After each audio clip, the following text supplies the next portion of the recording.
Continuamos en UPAO Noticias, edición mediodía. Hoy se celebra el Día del Psicólogo en nuestro país.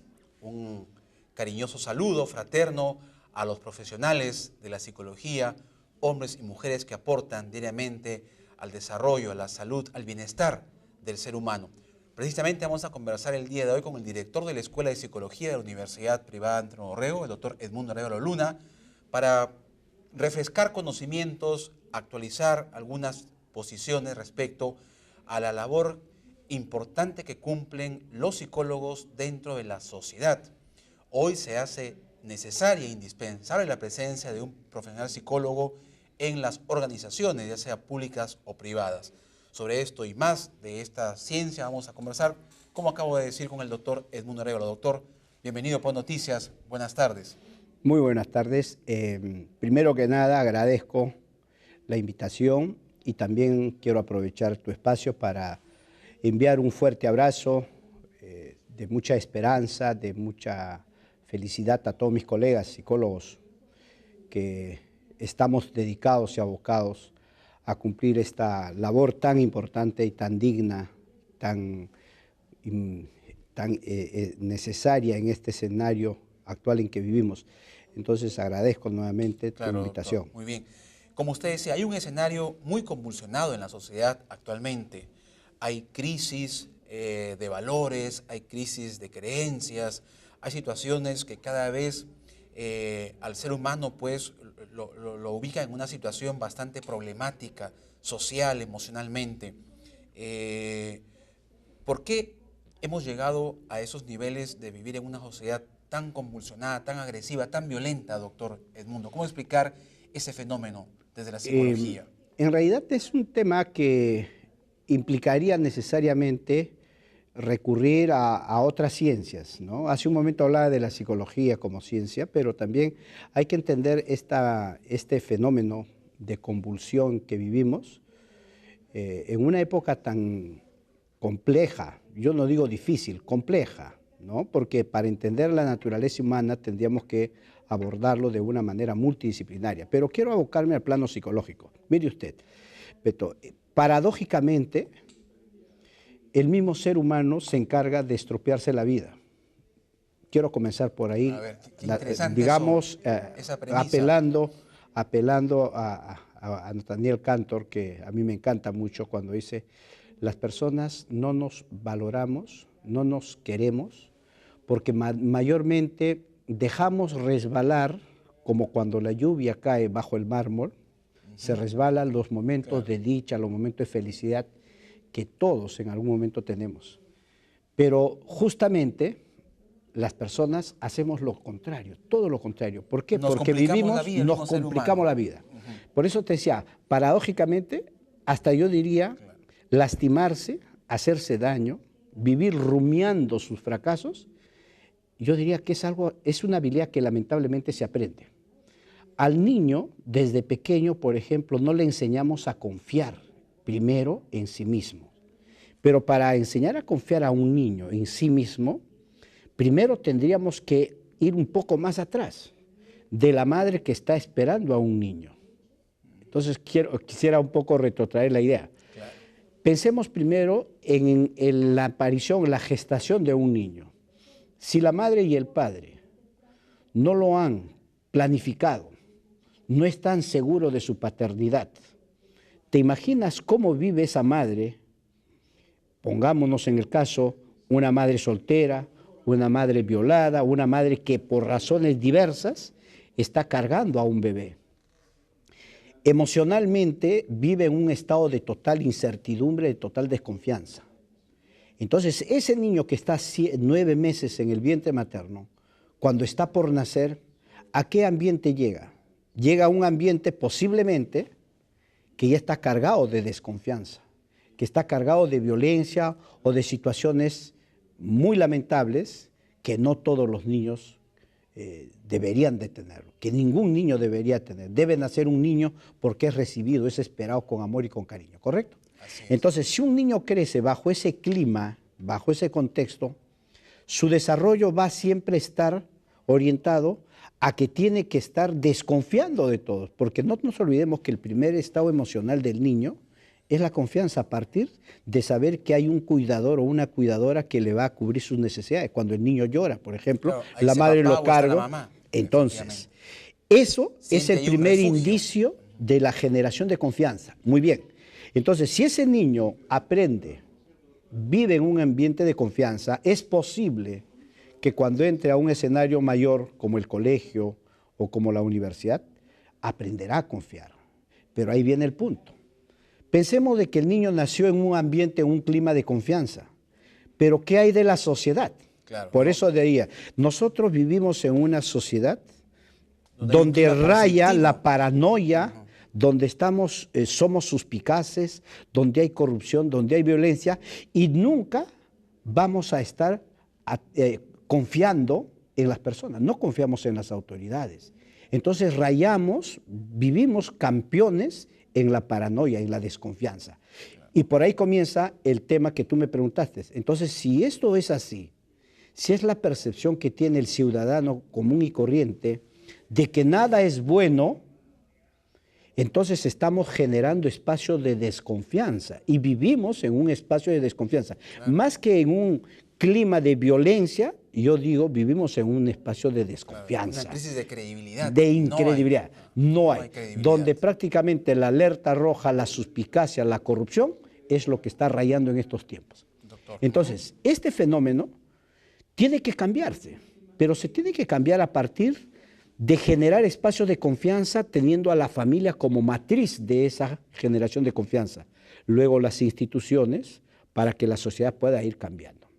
Bien. Entonces, por ahí comenzamos explicando por qué vivimos en un escenario tan complejo. Porque las personas hemos aprendido a vivir en desconfianza. Y algo más sobre este punto. Es imposible tener armonía, es imposible lograr la madurez si es que no creemos en otro. Por ejemplo, yo primero para creer en mi esposa, para creer en mis hijos, en mis nietos, primero tengo que creer en mí mismo. Claro, por supuesto. Si yo no tengo confianza en mí mismo, menos tendré confianza en los demás. Entonces, si yo genero un espacio de confianza en mi alrededor más inmediato que la familia, automáticamente, por añadidura, crean otros espacios de confianza. Mi hijo generará un espacio mayor de confianza y las personas vamos a ir generando mejores espacios. Pero lamentablemente iniciábamos al decir que vivimos en un escenario donde eso no existe. Entonces, la explicación desde el punto de vista incluso antropológico, desde el punto de vista sociológico, explican que el estado de cosas en que nos encontramos es producto de nuestra propia actuación. No podemos culparle a nadie esto, no es ni destino, del clima, ni Dios, no es el destino, ni Dios, ni nada. Eres tú mismo. Doctor, al respecto, también se habla hoy en día mucho de una salud mental, pero el trabajo que hace la psicología, usted me comentaba minutos antes de salir al aire, que va mucho más allá de eso, que la psicología busca la salud integral y se habla de una salud psicológica. ¿En qué consiste? ¿Hay una diferencia entre ambas? Claro, lo que ocurre es que la Organización Mundial de la Salud está replanteando el concepto de salud mental. La salud mental tiene que ver definitivamente con los procesos mentales, con los procesos orgánicos, donde el ser humano tiene un cerebro, tiene funciones, tiene estructuras y consecuentemente eso sí importa. Pero a mí me importa más entender, más que saber en qué zona está, por ejemplo, tu lenguaje, en qué zona está tu comprensión, que es la zona huérnica, la zona broca, o en qué parte está tu memoria, que está en el hipocampo, o en qué zona está qué funciones cumple el cerebro frontal, el parieto occipital. En lugar de conocer eso, que es una cuestión técnica, científica, ¿no? estructural, porque nuestro cerebro, todos tenemos un cerebro. Y la conexión interneuronal que se va a dar en ese desarrollo cerebral es justamente producto de la interacción de ese cerebro con el medio ambiente. Entonces, si nuestro cerebro está en un estado de alerta, yo estoy atento a lo que digo, soy consciente de mis actos, es porque justamente mi cerebro está funcionando bien. Sin embargo, más allá de eso, vamos a poner un ejemplo. Hay gente superdotada que ha hecho mucho daño a la humanidad con la creación de las bombas Hiroshima, por ejemplo. Es un desarrollo tecnológico, pero ¿qué ha hecho? ¿Qué ha logrado? Y así por el estilo Claro, podríamos ir el uso explicando. de la ciencia para destruir a la humanidad. Así es, para destruir a la humanidad. Entonces, lo que yo quiero hacer es una delimitación y que la sociedad tiene que ir cambiando de paradigma, cambiando de conceptos, porque siempre se atribuye que el problema de las personas, de la psicología, el problema de la sociedad, tiene que ver con problemas de salud mental. Sí, está bien, existe la salud mental, pero los psicólogos trabajamos la salud psicológica, que es un concepto tal vez mucho más elaborado, con un mayor nivel de complejidad y de mayor amplitud, porque trabaja aspectos no solamente emocionales, también abarca aspectos funcionales del cerebro, aspectos sociales, y es lo que se conoce como el bienestar. Entonces nosotros tenemos que entender que más allá de trabajar solamente problemas de salud mental, ok, hay esquizofrénicos, pues. Hay pacientes o hay personas que tienen algún tipo de problemas de perturbaciones o trastornos mentales. Eso es ineludible. Y naturalmente el abordaje de estos pacientes se tiene que hacer desde el punto de vista farmacológico y psicoterapéutico. Pero la psicología tiene mucho más amplitud. Por ejemplo, hablemos de la salud psicológica, porque tiene que abarcar los aspectos del bienestar del individuo, que la misma Organización Mundial dice que no es solamente el estar bien o tener ausencia de enfermedad, sino estar bien emocional, social. Y hablamos de la felicidad del ser humano. Exacto. Entonces, en psicología, por eso te decía cómo ha ido evolucionando, hay un campo muy interesante que ya hace más de 30, 40 años se ha comenzado a explorar, que es el campo de la psicología positiva, que aborda justamente la psicología de la felicidad.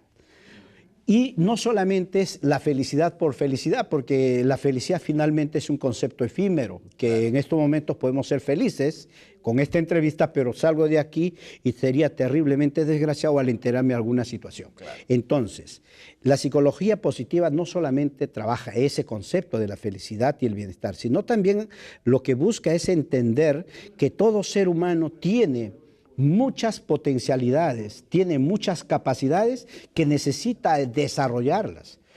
Por eso la psicología positiva justamente entra a ese territorio. Una persona en crisis, vamos a suponer una persona que perdió el trabajo o perdió a un ser querido o se separó de una relación de pareja, está bien. Fue una situación, fue un evento, unas circunstancias que lamentablemente él no las pudo controlar. Pero la cuestión es, como psicólogo, yo lo que busco es explorar qué recursos tiene esta persona para salir adelante. Entonces estoy aplicando la psicología positiva. Es decir, en una situación de crisis, incluso en la propia crisis existencial de cada individuo, existen recursos y potencialidades que lo que debemos de hacer es rescatar un concepto de ello. Es, por ejemplo, lo que se conoce ahora como resiliencia. Claro. Hay muchas personas que surgen de las situaciones adversas, caóticas, que los motiva para resarcir. Exacto. Entonces, ese es algo inherente a su psicología y no tiene nada que ver con salud mental. ¿No? Por poner un ejemplo. Igualmente cuando igualmente cuando hablamos en el campo organizacional. Ahora las empresas hacen, y me parece muy bien, le dan énfasis, le dan importancia en generar climas organizacionales, climas laborales saludables para que la persona pueda potenciar al máximo sus capacidades y de esa forma contribuir al desarrollo organizacional. Correcto. Entonces, estamos hablando de una psicología más abarcativa y también más compleja, por cierto. Finalmente, doctor, en el mundo se han incrementado los casos, entre muchos, de suicidio en los seres humanos. ¿En qué situaciones llega el ser humano a querer quitarse la vida? ¿Es una situación planificada o se debe a un momento de crisis emocional muy crítica en la que ya no encuentra escapatoria? ¿Cómo entender esa decisión tan fatal, doctor, desde el punto de vista de la psicología? Mire, Beto, lo que ocurre es que cuando hablamos de suicidio, estamos hablando de una autoeliminación, ¿correcto?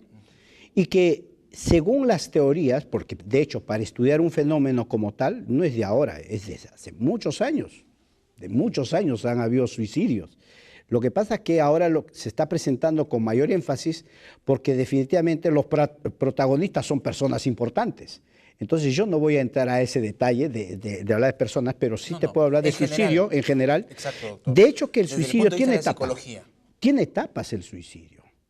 Está demostrado que la persona que tiende a suicidarse, y ahí a lo mejor hasta puede ser un poco paradójico explicarte lo que pasa con la persona, me voy a suicidar, muy bien, mátate pues.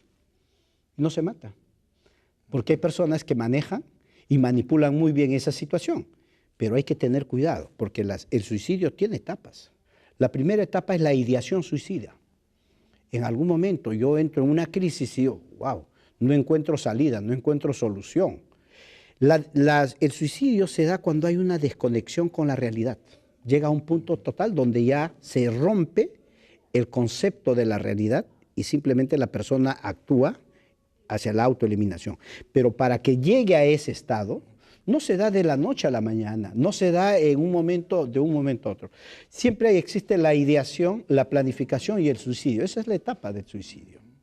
La ideación porque ya comienza a tener pensamientos, sus esquemas ya están configurando ciertas situaciones. La situación. Claro, como que yo digo, esto sería una salida, pero al momento de la ideación la persona llega a un punto donde dice, pero esto es lógico, esto es correcto, esto es la salida, esta es la solución, y es ahí a donde comienza a retroceder y dice, bueno, yo tengo una familia, ¿cómo van a quedar ellos? Y esa ideación generalmente es propio de mucha gente que llega a un estado crítico donde ya no encuentra salida, ya no encuentra un túnel para sus soluciones. La siguiente etapa ya es cuando esa ideación ha ido configurándose en mayor medida y viene la etapa de la planificación, que es propio, según los estudios, de los adolescentes, de los chicos. Es ahí a donde comienzan a escribir cartas, comienzan a planificar dónde lo van a hacer, en qué momento, a qué hora, con qué productos, o si se cuelgan o si toman. La planificación ya es una especie de instrumentación producto de la ideación. Y consecuentemente, la etapa de la decisión del suicidio, que es la etapa más crítica, donde ya se dieron todos esos pasos, la tercera y la final que se va a dar. Entonces, desde el punto de vista de la psicología, ¿qué podemos decir de esta persona? Cualquier joven, hemos tratado lamentablemente muchas personas familiares que han sido familiares de los suicidas, y siempre había un patrón común en ellos. Uno de los patrones comunes es, por ejemplo, una presencia muy fuerte, muy marcada de un cuadro depresivo. Uno. Segundo, hay una obnubilación, un obstáculo de razonamiento para encontrar salidas posibles a aquello que nos atora, porque hay mucha gente que ha pasado crisis peores, pero finalmente ha salido adelante. Claro. Entonces hay una debilidad emocional. Cuando me refiero a una debilidad emocional, es alguien como que muy flácido en su capacidad de poder soportar o tolerar una situación crítica o penosa. Y otro patrón común es que esta persona ha tenido algún antecedente donde prácticamente su historia estaba basada en situaciones de crisis, en situaciones peores, ¿no? Como el caso, por ejemplo, de esta persona que mató a su esposa, mató a su hijo y quiso suicidarse. Entonces, cuando han hecho el peritaje, es de un caso que salió en la televisión, hacen el peritaje y encuentran pues, que su historia ha estado plagada más bien de eventos más críticos, difíciles, tortuosos, que no las ha podido sobresalir. Entonces, este fenómeno, de hecho, que se tiene que trabajar más, no a nivel de salud mental, sino a nivel de salud psicológica. Tenemos que consolidar, por ejemplo, el fortalecimiento de habilidades de solución de problemas, de habilidades blandas, desde el colegio, desde la familia. Nosotros vemos, por ejemplo, niños que se suicidan porque la mamá no le dio permiso.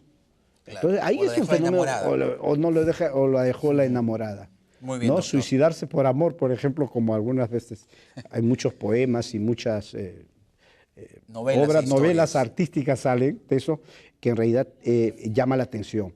Pero es un tema complejo que debe ser abordado no solamente desde el punto de vista psicológico, sino con una política de salud pública, porque a nivel de Latinoamérica el Perú está entre los más importantes países que tienen. Muchísimas gracias, importantísimo lo que hemos conversado. El tiempo nos gana en televisión, doctor.